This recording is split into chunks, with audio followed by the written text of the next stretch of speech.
যাব জাহান্নাম। সুদের টাকার ব্যবসা করি করলাম আমার বাড়ি গাড়ি। সুদের টাকার ব্যবসা করি করলাম আমার বাড়ি গাড়ি। হালাল রুজি না খাইয়া হারাম খাইলাম ভেবে নাহি দেখিলাম আমি যাব জাহান্নাম। ভেবে নাহি দেখিলাম আমি যাব জাহান্নাম।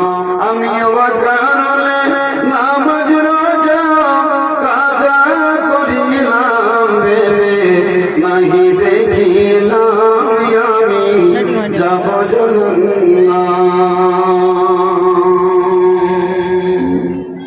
সম্মানিত আজকের সভাপতি সাহেব, সামনে বসে থাকা উলামায়ে কেরাম, মুহতারাম বুজুর্গ, আজিজ ও দোস্ত, সম্মানিত উপস্থিতি, সকলকে জানাই ভালোবাসা, আন্তরিক সালাম, ভালোবাসা, অভিনন্দন।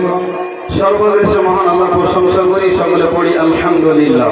অতঃপর দরুদ ও সালাম শান্তি বর্ষিত হোক প্রিয় নবী দয়ার কান্ডারি জনাবে মুহাম্মদ রাসূলুল্লাহ সাল্লাল্লাহু আলাইহি ওয়াসাল্লাম। ভাই আমার, এই জলসার জন্য যাদেরকে ভলেন্টিয়ার দায়িত্ব দিয়েছেন, আল্লাহর ওয়াস্তে একটু ভাইগুলোকে বসাও তো ভাই। আজকে আমি মনে হচ্ছে যে কথা বলতে পারবো না আজকে দৃশ্যটা দেখে। এই 20 বছর জীবনে জলসা জগতে ঘুরেছে আপনাদের দোয়ায়, কিন্তু এইরকম দৃশ্য জীবনে কোনোদিন চোখে পড়েনি। কেমন করে কথা বলবো বলেন? আল্লাহর রাস্তায় একটু বসুন, দেখে ভালো লাগবে, শান্তি ভাবে শুনুন।